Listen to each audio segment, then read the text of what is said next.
YouTube, what a YouTube, Down Home News TV. I am Dre. Got a video coming from the one, the only, Thomas Sowell, Mr. Thomas Sowell. The title of the video is, What's the Secret of Black Luxury and Poverty? First time seeing this. So, grab your popcorn. It's going to be a short video, but follow along. Starts off, this excerpt is taken from the book Black Rednecks and White Liberals. I'm so confused already.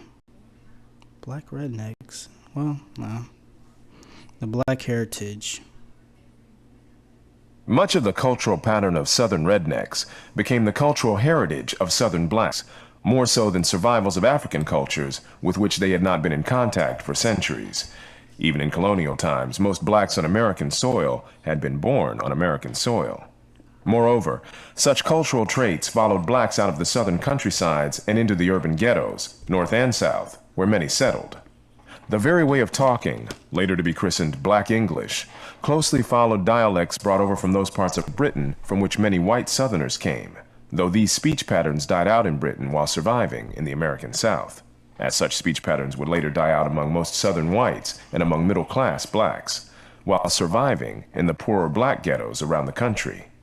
For example, where a Northerner said, "I am," "you are," "she isn't," "it doesn't," and "I haven't," a Virginian, even of high rank, preferred to say, "I be," "you be," "she ain't," "it don't," and "I ain't."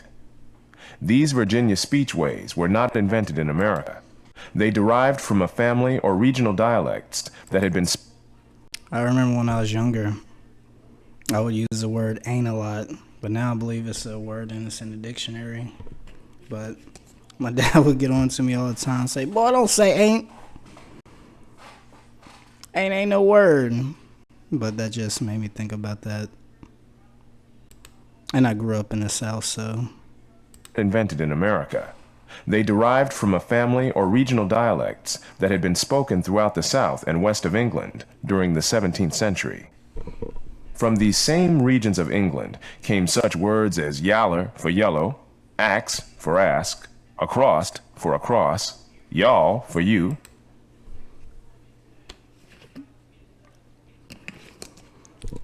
I still have issues today with the word ask. I have to think about it before I say it. I have to say ask with a K in it because I usually say axe. And I remember this one lady when I was in elementary school, she would pick on me for saying axe. But I don't know, it kind of sounds like I'm saying ask, axe. Just, I don't know.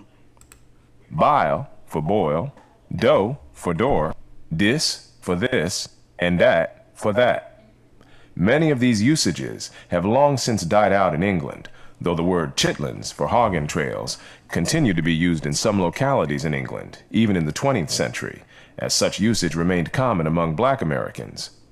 But no such words came from Africa, nor did the holiday Kwanzaa, which originated in Los Angeles.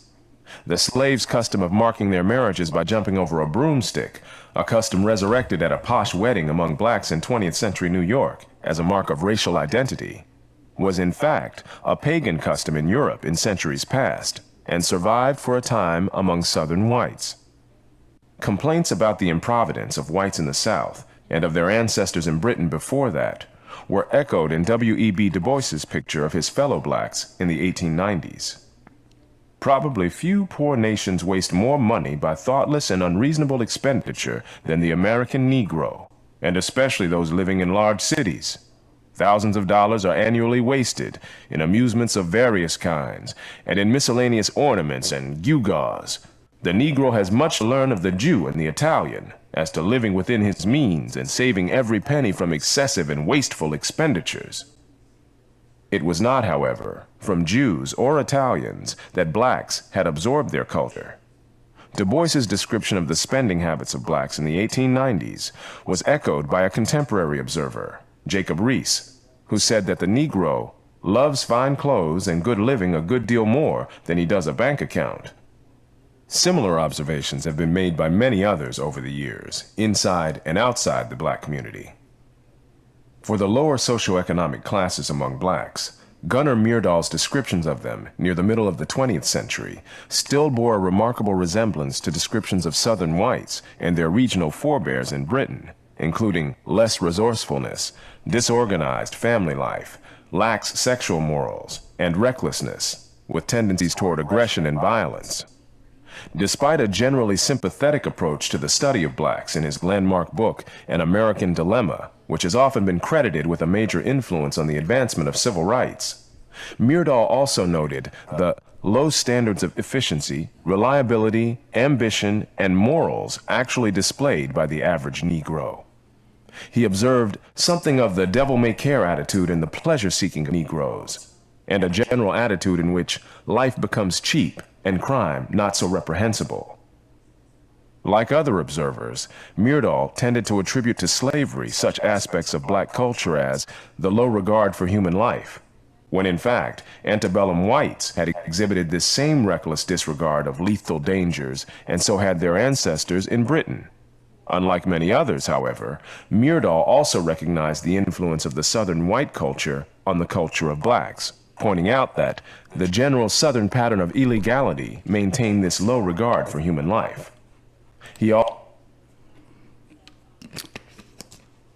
That is crazy. I'm not saying it's crazy and it's not true or whatever, but this is kind of blowing my mind right now, honestly. It really is. Also noted that the so-called Negro dialect is simply a variation on the ordinary Southern accent, that religious emotionalism was borrowed from and sanctioned by religious behavior among whites in the South, and that the Negro trait of audaciousness is characteristic of white Southerners too.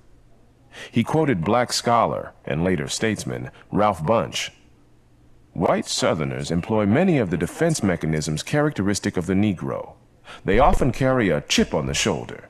They indulge freely in self-commiseration. They rather typically and in real Negro fashion try to overcome a feeling of inferiority by exhibitionism, raucousness in dress, and exaggerated self-assertion. Although Dr. Bunche presented these as parallels, historically it was of course the Southern whites who first had these patterns, reflecting patterns among their ancestors in Britain. In much of the literature on black culture, however, the supposed influence of slavery has been far more sweeping assumed, and the cultural influence of white Southerners and their forebears in Britain largely ignored. Attempts to derive the black manner of speaking from slavery and its parallel among whites as an influence from black speech were answered by a Southern historian who asked, "From whence came the drawl of the people of the upper Great Plains and of the Blue Ridge, Smoky, and Cumberland Mountains, who have had little or no contact with the Negro?"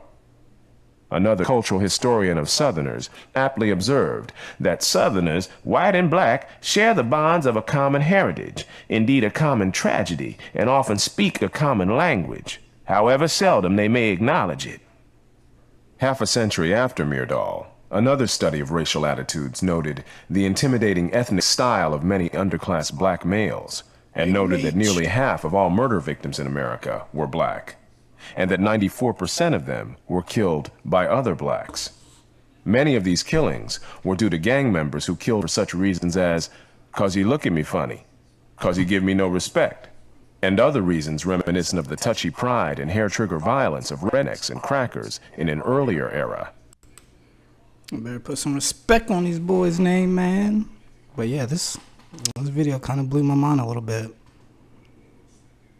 That was a real deep conversation or synopsis of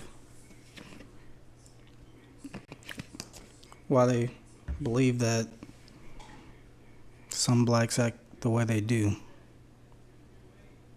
That really just blew my mind. I really did. I'm glad for this video. I don't know who the narrator was, but thank you, Thomas Sowell, for this video. Down Home News TV.